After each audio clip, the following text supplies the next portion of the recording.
¿sí? La reacción emocional que tenga el estudiante ante el fracaso como tal. Y factores desde las instituciones. Falta de herramientas de evaluación adecuadas en los docentes. Entonces, la institución no enseña a los docentes a ser docentes. Presión por evitar altas tasas de deserción. Entonces, el programa X tiene una alta tasa de deserción en su presidencia, entonces mejor no pasemos. ¿Sí? Falta de planes estructurados para los estudiantes que reprueban. ¿Qué hacemos con esos estudiantes de bajo rendimiento? Necesitan un plan especial, ¿sí? Para que adquieran sus competencias y se puedan evaluar. Y el temor a perder la mano de obra en el sitio de trabajo. Entonces, quisiera saber si alguna vez se han enfrentado a esta situación. Les voy a dar 5 minutitos para que hablen con el vecino, que yo creo que tienen muchas ideas en la cabeza. Los que están allá atrás en la pantalla, por favor, hablen con ustedes. 5 minutitos, actualmente. Comentarios que escribes. Claudio,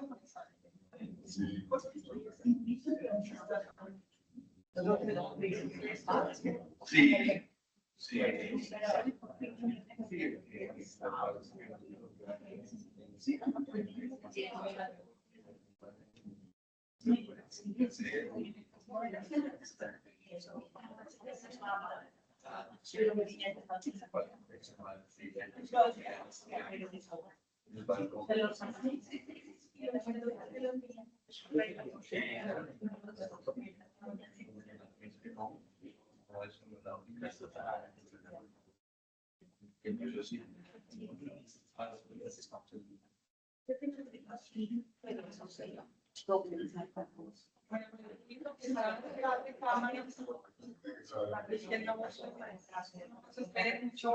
¿Alguien quiere contarnos su experiencia? ¿Se atreve ya de una vez o todavía? Dale, Marita.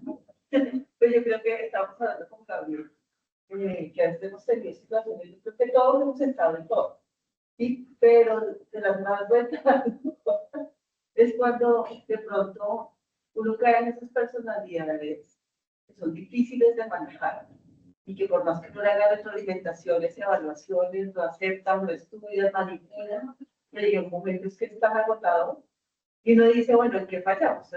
Bueno, el proceso de admisión. ¿Sí? Te puedo preguntar, por favor, vivo,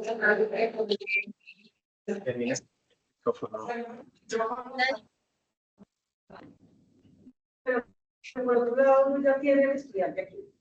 Entonces toca como ser muy acucioso en cada evaluación para poder justificar por qué no pasó. Y toca sentarse retroalimentando, pero yo pienso que hay escenarios en que la retroalimentación no puede ser uno a uno, sino a veces como un grupo de docentes y de pronto con un experto para hacer la retroalimentación. Entonces, cuando entra uno en el ciclo, hay gente que dice, no, a mí no me metan eso, yo no me quiero problemar. Y terminan al final los mismos dos personas, que hay que ser coordinadores postrados, y uno de director de tiro en la retroalimentación. Se vuelve muy difícil. Entonces, yo creo que lo mejor es el sistema de evaluación, la rúbrica y la retroalimentación. Es mejor, pero bueno, Diana nos ha adelantado algunas de las preguntas que en estas situaciones. Yo le doy la palabra a mi compañera Isabel.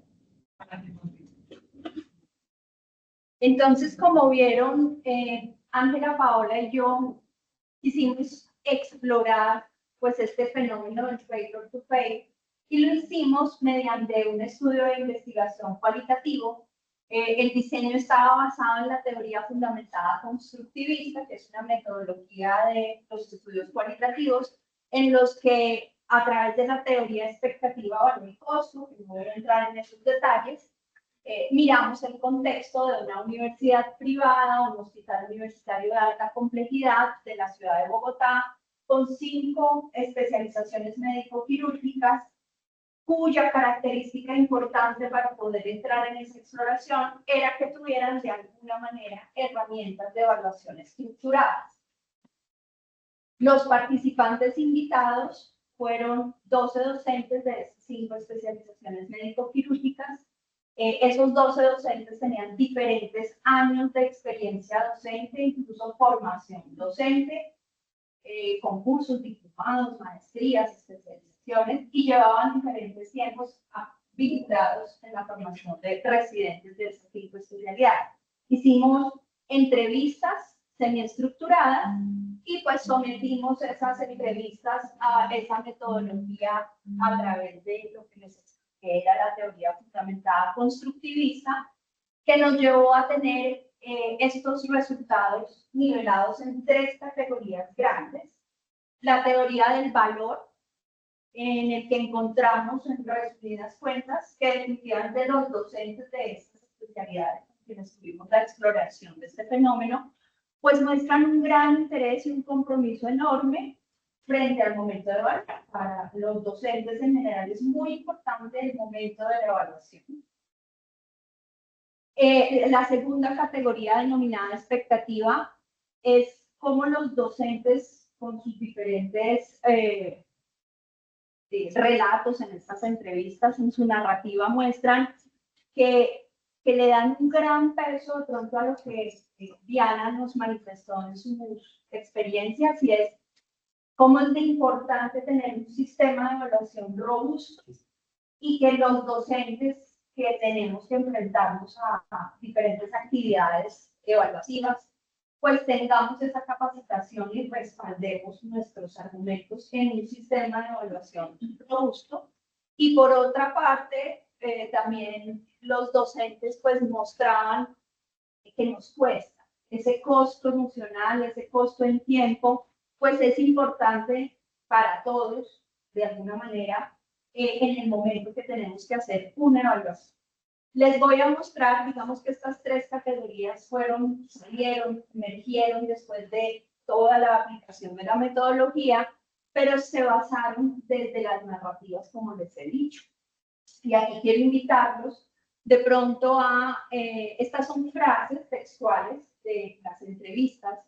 La primera categoría que les mencioné es el valor, es decir, el interés y el compromiso del docente al momento de evaluar cómo logramos encontrar eso que para la mayoría de los profesores pues fue importante. Miren, frases: tengo que graduar buenos especialistas. Entonces pienso que ha sido una gran motivación cuando lo hemos tenido que hacer.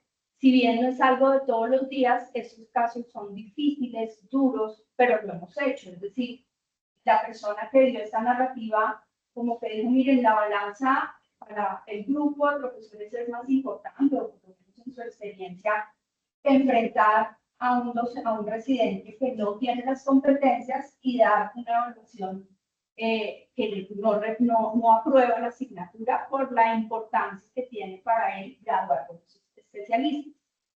Otro docente: yo sí pienso que uno debe ser exigente con los residentes porque es que estamos hablando de personas que tratan seres humanos y tienen mucha responsabilidad en sus manos. Es decir, ese interés y compromiso del docente al momento de evaluar se dibuja de alguna manera en esas expresiones. Aquí los invito a, si quieren hablar, quieren participar, lo mismo quienes están conectados, qué opinan, qué piensan respecto a estas frases.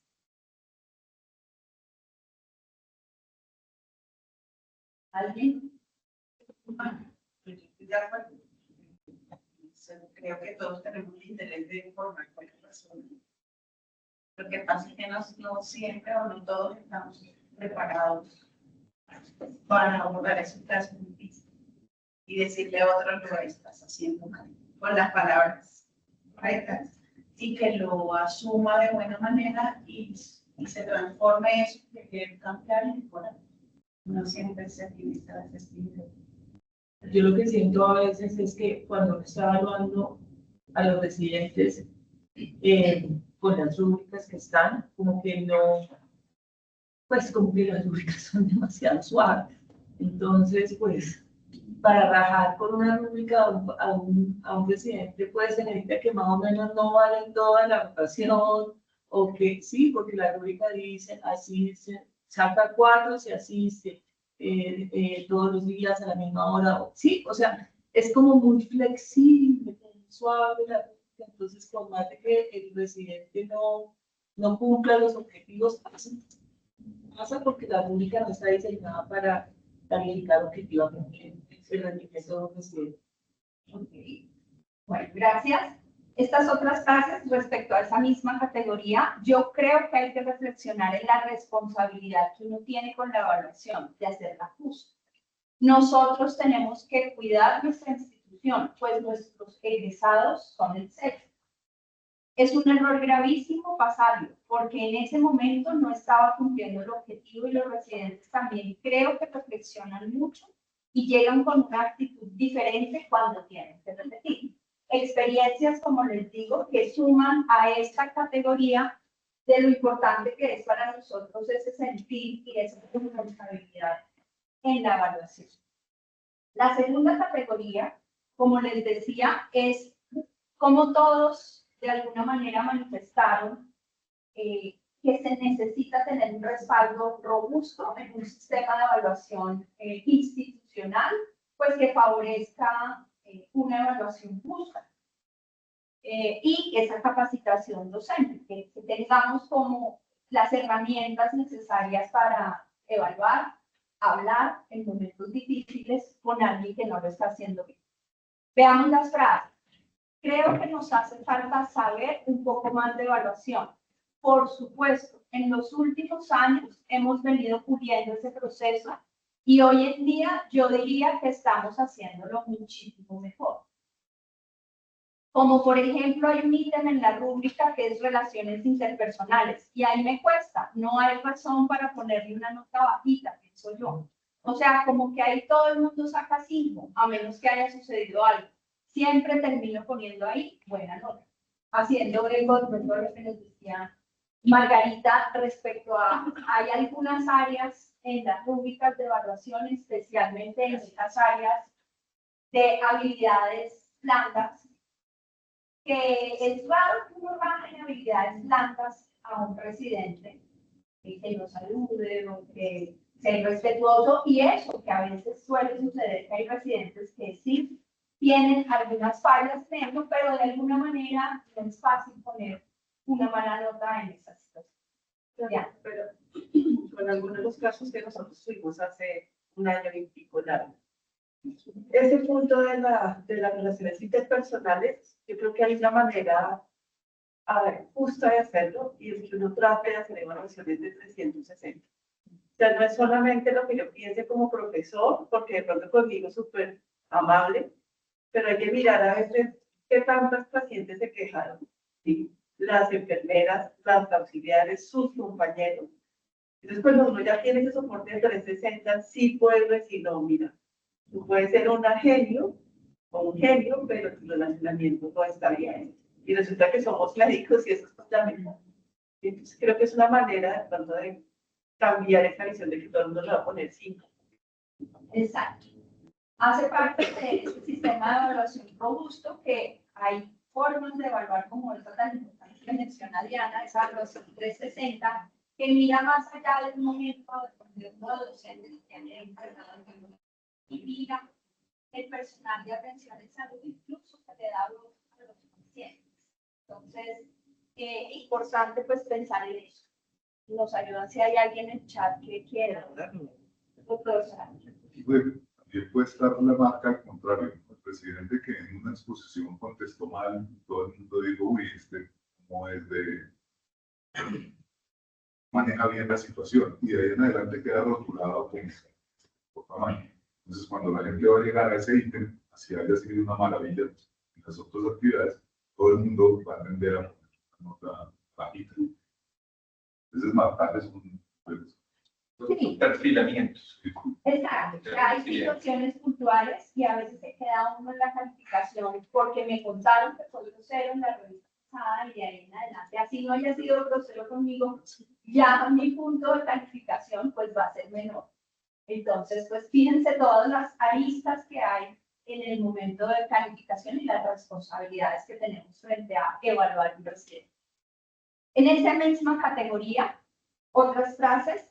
El sabor que nos dejó en ese momento es que si todos hubiéramos estado de acuerdo y pues hubiera reprobado la asignatura, quizás no íbamos a tener esa dificultad en su último año de residencia, y todos sabemos que es muy grave que llegue a un tercer año de residencia con unos conceptos deficientes o sin haberlos cumplido los objetivos. O sea, nos da cuenta esta frase que de pronto tenían una persona con un bajo rendimiento, caímos en el failure to fail, caímos, llegó al tercer año cuando ya se iba a graduar y la situación era todavía más difícil de ver que vamos a tener que graduar a una persona con muy mal rendimiento. Cómo transcurrieron años sin que hubiera podido hacerse una calificación justa si había que reprobar algo. Hemos aprendido de generación en generación cómo enseñar, y eso pues ya no puede ser más así, porque para muchos nos tocó la vida, y es que pues, si era, a mí me veían, me ponían una nota y jamás nadie se sentaba a hablar conmigo de lo que hice bien o hice mal. Y al final pues, me graduaron sin un sistema de acompañamiento y evaluación pues distinto. Hoy creo que todos hacemos conciencia que en cada una de nuestras responsabilidades como docentes, pues esto, como decía esta persona, pues no puede ser más así. Entonces es una invitación a que todos estemos como en esa campaña de generar en el interior de nuestros programas esos sistemas de evaluación que favorezcan pues, un acompañamiento más cercano. Esta otra frase en esa misma categoría, las pruebas para sustentar que alguien no lo logró, si yo he hecho el seguimiento, pues ¿por qué voy a temer? Me daría miedo si yo lo rajo sin saber por qué. ¿No? La importancia que da tener argumentos, eso que llamamos pruebas, es pues la objetivización de actividades donde el residente haya fallado y tengamos cómo documentar situaciones de dificultades, fallos, y que esas documentaciones se le hayan explicado al residente en un momento oportuno y pueda de alguna manera él tener la posibilidad de mejorar.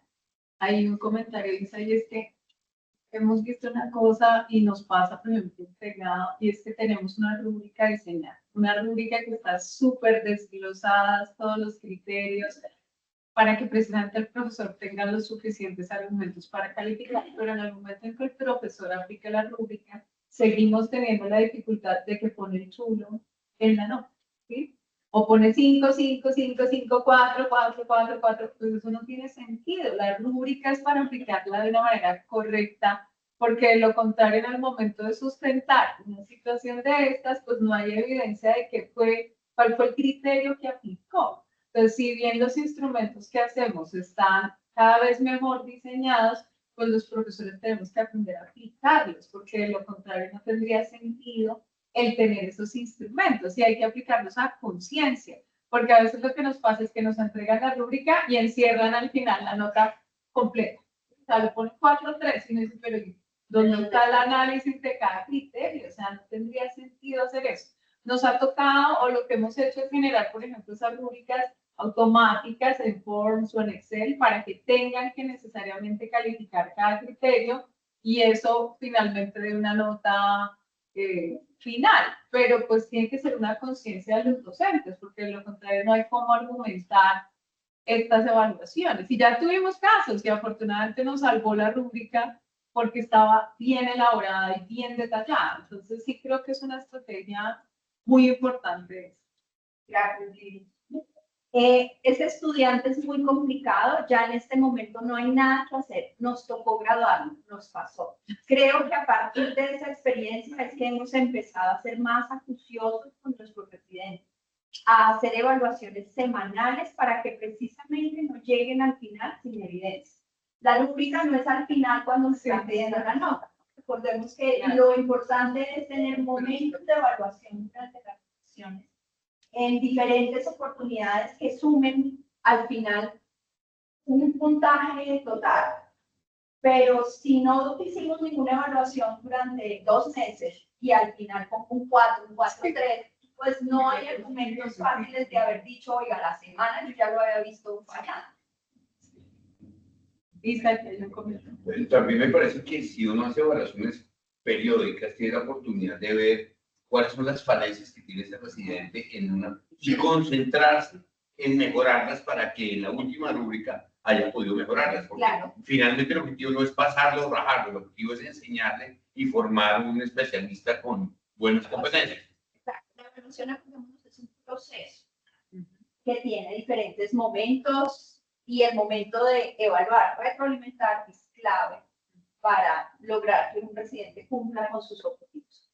Y en la última categoría,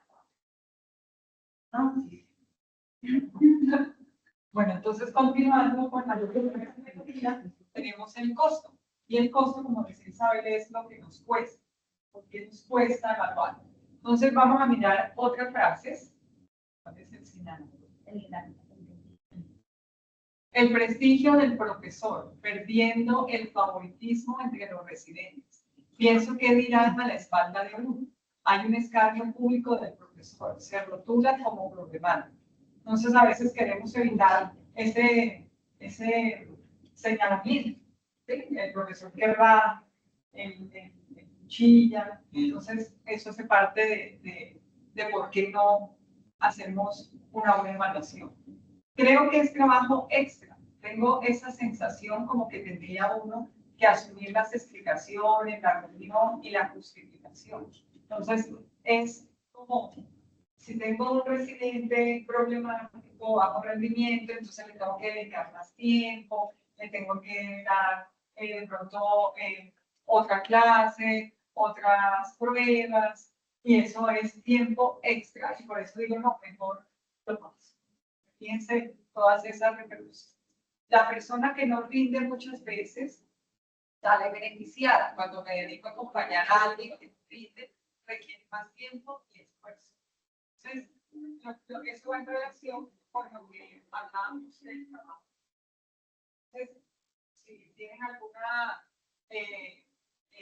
comentario al respecto, pues aquí levanten la mano. Entonces, sigamos aquí con el costo.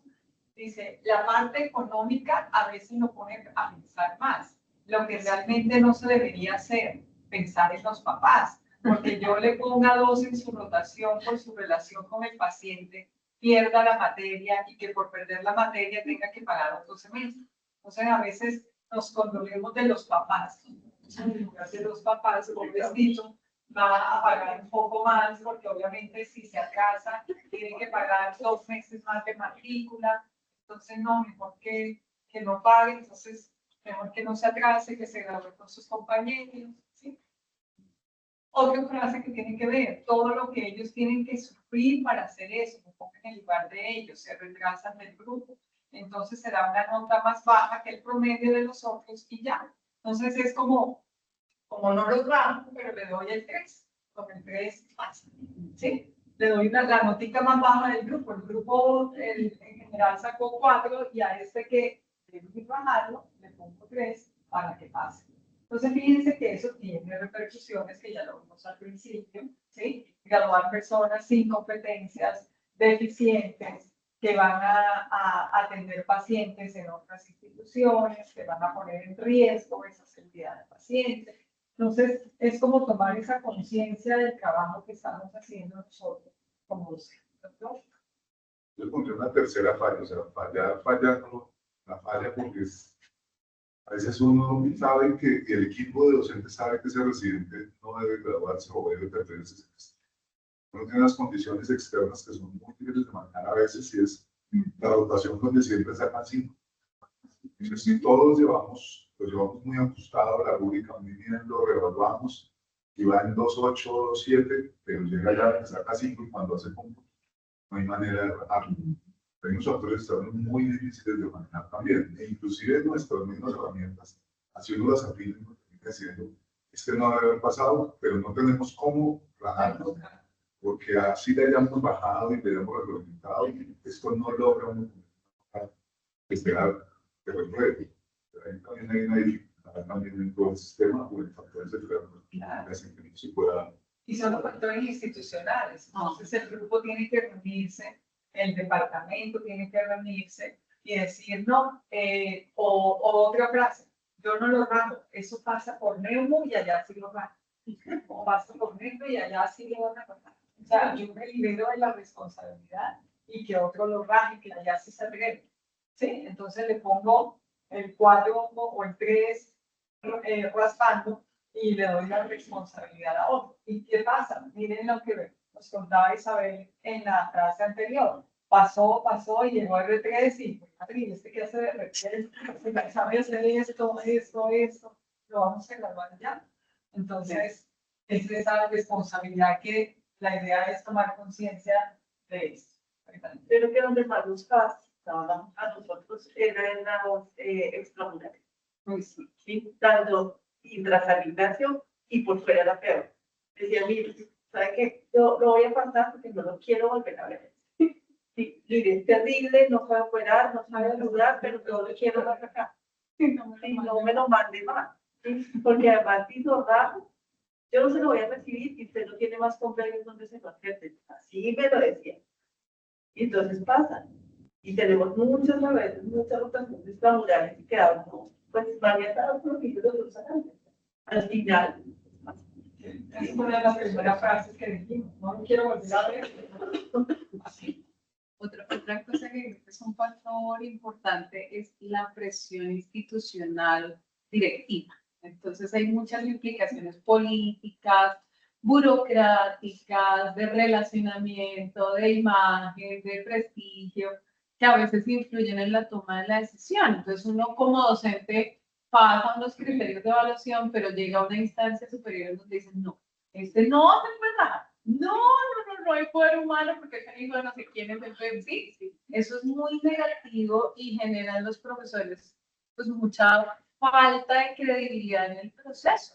Entonces, el luchar con eso, sé que la universidad ha hecho un gran esfuerzo, ¿sí? Y los que están en este momento dirigiendo, afortunadamente, tienen esa conciencia, pero no ha sido fácil, o sea, hemos tenido que lucharla porque uno llega ahí y se encuentra con una pared. Entonces eso no está bien, porque eso hace que los demás docentes que creen en el proceso verídico de evaluación, pues pierdan confianza. Entonces yo sí creo que tiene que ser una política institucional de total transparencia, ¿sí? Y de, el que se rajó. O sea, tiene que haber suficiente proceso de evaluación para respaldarlo. Pero cuando llegue a esa instancia, pues tiene que ser efectivo, porque de lo contrario no va a ser adecuado el sistema. Entonces, y eso corrobora lo que hablábamos al principio. Y eso tiene que ver con factores del docente, del estudiante y de la institución. Y valga este espacio, pues, para hablar de estos temas como institución, como docente, y mirar qué herramientas podemos tener para combatir este efecto. Bueno, entonces sigamos. Hay otra frase que dice, digamos que esos errores, pues claramente se pueden malinterpretar o se pueden interpretar como actitudes de acoso o de maltrato. La gente con miedo entonces va a decir, no, yo prefiero no decirle nada para que no. Entonces, esa es otra cosa que nos vemos enfrentados. Entonces, si yo rajo, ¿será que me van a decir, estoy acosando al estudiante, yo estoy maltratando? ¿Sí? Y esa línea entre maltrato y exigencia académica, por lo menos el año pasado, a veces se borra. Y por eso es que es tan importante tener las evidencias claras para justificar que el residente se rajó. ¿Sí? Pero si no tenemos esas evidencias, pues es más difícil sostener esa nota.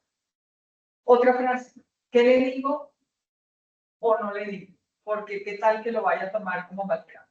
Entonces es el miedo también docente ante una evaluación justa con el residente. Entonces, en conclusión, ya para ir cerrando, esta teoría que utilizamos para evaluar este fenómeno, que es la teoría expectativa, valor y coste, concluimos que a pesar de que los docentes tienen un valor dado por la motivación que tienen de graduar buenas personas, de hacer su trabajo bien, de ser unos excelentes docentes, de tener ese profesionalismo de responsabilidad social con la comunidad, ¿sí? Ese valor no llega a ser suficiente y la balanza se está inclinando hacia un costo elevado, que nos cuesta, y a una expectativa baja, llamando expectativa a las herramientas que tenemos para ser buenos docentes, para tener buenas capacitaciones de cómo evaluar. Es lo que queremos seguir afianzando en este seminario, de dar herramientas de verdad de cómo evaluar correctamente y no al final con una rúbrica, se acabó la rotación, por favor lléname la rúbrica, 4, 4, 4, 4, total 4, ni siquiera sumamos, dividimos nada, 4. Saber cómo calificar un estudiante de quirúrgicas, ¿sí? Que es diferente a un estudiante de químicas. A un estudiante de quirúrgicas yo no le puedo evaluar la rotación con un examen escrito, porque puede sacar 5 en el examen escrito y habilidades quirúrgicas entonces, ¿cómo evaluar esas habilidades quirúrgicas? Que es uno de los temas que vamos a tener este año. ¿Cómo evaluar habilidades blandas? En lo que decía Margarita. Entonces resulta que la rúbrica dice conocimientos, 3, pero habló con el paciente, sí. Llegó puntual, sí. Tiene buenas relaciones, sí. Vino bonito, 5. Entonces, conclusión, le fue súper bien en la rotación. Estaba buscando cómo se llama el fenómeno aquí en internet, creo que se llama distancia psicológica. En la guerra está el tema de una cosa es matar 10.000 personas hundiendo un botón lanzando un misil y otra cosa es la lucha cuerpo a cuerpo, no matarse con un cuchillo a otro. Aquí también muy similar. Cuando yo metí un curso de 100 y hago un examen en Live Space, se rajaron 10. Simplemente le muestro y le digo que se rajaron, no hay nada que hacer. Pero con una persona que yo vivo todos los días, que desayuno con él, que estoy atendiendo consulta con él, que todo el tiempo lo tengo cerca, decirle usted terminó mi completo, porque además me tocaría entonces estar molesto con él todo el día para que él diga, no, es usted, que antes si yo no le gusté nada de lo que yo hacía. ¿Cómo va a tratar esa vida terrible? Y lo otro que uno siente es, si viví con él tanto tiempo, ¿cómo puede ser posible que yo no haya logrado corregir para que haya mejorado? Tratamientos que tienen que ver frustración como docente, es decirle, así, usted lleva tanto tiempo con esta persona y no fue capaz de hacerlo operar bien, o hacerlo hacer la consulta bien, o realmente estudiar bien. Es un tema que es muy personal y que es muy difícil reflejarlo en la rúbrica. Entonces, digamos que esas fueron lo que encontramos en nuestro trabajo. Y como conclusiones y recomendaciones, lo primero, y está en negrillas, documentar las actividades de evaluación, documentar los momentos de evaluación.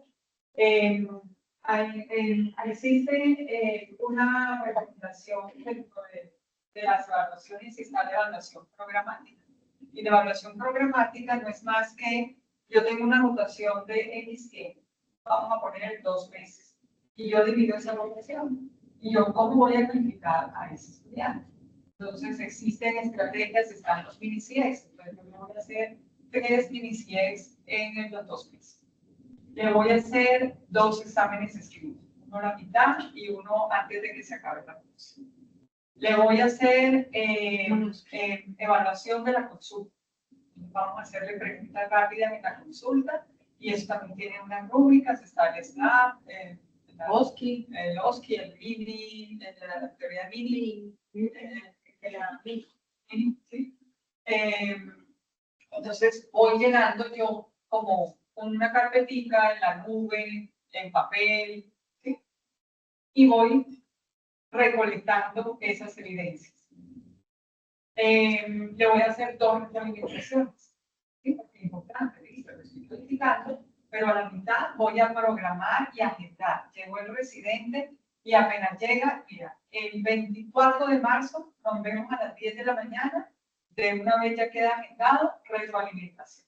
Entonces le voy a decir, mira, el seminario lo hiciste bien, te falta un poquito buscar más bibliografía, qué sé yo, la consulta, preguntarle un poco más al paciente, más la parte diagnóstica, lo hiciste perfecto en piso, o si es quirúrgico, tienes una buena habilidad, qué sé yo, ¿sí? Entonces, esta retroalimentación, agendarla desde el principio, y así el residente sabe qué cosas tiene de fortalezas y qué cosas tiene que mejorar. Y otra retroalimentación, no el último día de la rotación, de pronto una semana antes, 10 días antes, para que el residente sepa ya el final cómo le ha ido, cómo ya le fue casi en esos 2 meses de rotación. Entonces es lo que más o menos llamamos evaluación programática. Y así tenemos evidencia. Si tenemos que durante esos 2 meses las calificaciones no han sido buenas, y definitivamente es un estudiante de bajo rendimiento, porque sí, hay estudiantes, la mayoría buenos, pero estudiantes de bajo rendimiento por muchas causas también. Problemas también que debe tener el residente, hay que ayudarlo, y si de pronto una ayuda para él es rotar. Y hemos tenido experiencias que al repetir la rotación son los mejores y tienen una súper buena relación y les va súper bien. Y cuando están por fuera trabajando, agradecen ese tiempo donde se pusieron al día, analizaron cómo iba su proceso y hicieron un salto cuántico y mejoraron 100%. Entonces también son agradecidos por esa enseñanza. Entonces, eso es una de las cosas que recomendamos. Lo otro es cómo evaluar el profesionalismo en comunicación, lo que decía Margarita nuevamente, ¿sí? Que no sea que profesionalismo y comunicación no maquille la nota final, sino que de verdad se evalúe correctamente, por un lado, y la parte de habilidades, de conocimiento se evalúe también por el otro. Problemas entre definición entre exigencia y maltrato. Eso también lo vimos el año pasado con Francisco Hornos. Cómo comunicarnos, ¿sí? También cómo decir las cosas, cómo retroalimentarlo, porque la retroalimentación es importante, ¿sí? Dificultades para realizar la retroalimentación, necesidad de mayor respaldo institucional para la toma de decisiones, que decía Lidia, ¿sí? Tener ese respaldo de las directivas y decir, bueno, si se arrancó, pues se arrancó. Nada que hacer, no incluir en ese docente, de pronto también guiar al docente, porque de eso también se trata, de aprender todos los días a cómo enseñar y cómo evaluar. Entonces, ¿qué tenemos que hacer? Capacitación docente, ¿sí? Capacitación en estrategias de evaluación y de retroalimentación, establecer diálogos institucionales entre estudiantes y docentes para mejorar la comunicación, el profesionalismo y aprender evaluando. Entonces también hay estudios en que en departamentos, en servicios con un número importante de estudiantes se sienten y se pongan las cartas de la mesa, ¿sí? Y se retroalimenten unos a otros. Es decir, esta actitud la tomamos como maltrato. Y de pronto decir, eso no es maltrato, o eso sí es maltrato, o eso no se debe hacer, o usted no debe tener esas represalias, actitudes, alzar la voz, qué sé yo, como el estudiante o viceversa, ¿sí? Entonces, tener esas conversaciones sanas es muy importante. Y, por último, mantener la motivación docente, que es lo que nos lleva a hacer las cosas bien, que es lo que hablábamos de la teoría, el punto del valor, del querer hacer las cosas bien, que eso no se muera, que la llama de enseñar siempre esté prendida, que no fallezcamos en esa labor, porque definitivamente sí tenemos una responsabilidad con la comunidad de formar buenas personas y con capacidades. Entonces, por último, traigo esta frase que dice, el clima está cambiando, todos sabemos cómo se ve. Nosotros también deberíamos cambiar. Entonces no es que así aprendimos, porque así me enseñaron hace 20 años, entonces yo enseño igual, ¿no? Hay que cambiar esa manera de enseñar. Eso se asemeja un poco a ser padres. A mí, mi papá y mi mamá me enseñaron de una manera, yo no puedo enseñar ya de la misma manera a mis hijos. Entonces, en la docencia ocurre algo similar. Entonces, tenemos que cambiar, tenemos que ser conscientes de esa responsabilidad que tenemos y aprovechar todas estas estrategias de aprendizaje, de evaluación que queremos transmitirles en este espacio, para que hagamos una mejor. Bueno, no, y pues ya finalizando el tiempo de este espacio, que de las cosas más gratificantes para Ángela, Paola y para mí en compañía de Francisco Olmos como tutor, pues es que este estudio al final, si se dieron cuenta, hay conclusiones, recomendaciones que creo que marcan un poco las directrices de trabajo. Paola, como directora de educación del hospital, en mi posición de dirección de posgrados en el área directiva de la facultad, pues creo que marca un poco el trabajo de este año, que de hecho empezamos desde el año pasado con esos talleres de comunicación simultáneo, capacitarnos en estrategias de evaluación de las habilidades quirúrgicas, estamos mirando cómo evaluar ese profesionalismo. Hay experiencias en programas que ya instalaron evaluación 360, que pediatría creo que tuvo el semestre pasado un momento. Entonces, fíjense que lo gratificante es eso, ¿no? En un trabajo de investigación, pues lo importante, además de la publicación, es que puedan aplicar esto y mejorar procesos institucionales, tanto de nuestro escenario de práctica como desde la facultad. Un reto grande, doctor Sarante, es irnos a los escenarios externos, Sí. porque pues están formando. Entonces también ya en comités docentes de servicio ha quedado el compromiso con algunas instituciones que desde la facultad vamos a ir allá a ayudar a capacitar, a talleres, o sea, este seminario permanente creo que va a servir también en grupos pequeños, en otros escenarios, para que allá también nos escuchen la importancia que es que un coordinador académico pueda hablarse con el que está responsable de mis residentes allá y se siente y le diga, mire, los evaluamos así, que tenemos, porque si nosotros que estamos aquí en el día a día y tenemos esto, nos cuesta. ¿Cómo será en otros escenarios donde no saben? Entonces, digamos que nuestra tarea este año es, con diferentes estrategias, pues ayudar a mejorar los procesos. En la reunión de coordinadores de la semana pasada, nos oyeron hablar quienes pudieron estar, que vamos a ver si logramos activar sistemas institucionales para dejar escritos esas recomendaciones y evidencias de los momentos de charla con el presidente, de una forma que dé trazabilidad para esos momentos de retroalimentación, que no se queden en el aire, que no se queden en una hojita a mano, sino que haya un sistema institucional que respalde la conversación con el presidente, con compromisos de lado y lado. Yo, docente y cuerpo docente, te voy a acompañar, vamos a poner unas jornadas de estudio, de ayuda y demás. Tu residente tienes que comprometerte a. Entonces creo que estamos haciendo ya cosas para aplicar lo que encontramos en los hallazgos de nuestro proyecto de investigación e invitarlos a los que se motiven, que hagan la especialización o la maestría, porque de verdad hoy, 2 años después de haberla ya terminado nuestros estudios, pues creo que es gratificante, motivador y pues si todos nos sumamos a esto, eso lo va a ver la sociedad, ayudando a formar argumentos con mejores estrategias, pues se verá reflejado en su cultura.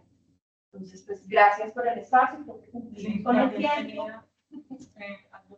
No, los felicito, muy clave este aspecto de ese enfoque cualitativo desde el constructivismo y cómo salen componentes intersubjetivos, afectivos, digamos, muy claves. Sobre la parte que mencionaba la doctora Margarita, de estos ítems que creo que tenemos que repensar como unidades académicas alrededor de las relaciones interpersonales, eso está comprendido en el profesionalismo.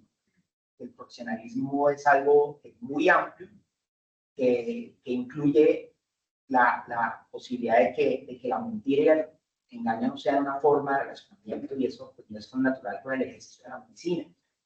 Y así mismo, escuchando al doctor Sarante, obviamente uno con 3, 4 años de acompañar personas, sobre todo en los grupos de residentes, en el pregrado, damos por supuesto necesario hacerlo, pero es diferente. Uno acá da cuenta de muchas cosas y de muchos fenómenos que no son tampoco parte de una competencia total del proceso de admisión, que creo que hacemos muy bien desde las habilidades cognitivas y de conocimiento, pero tampoco nos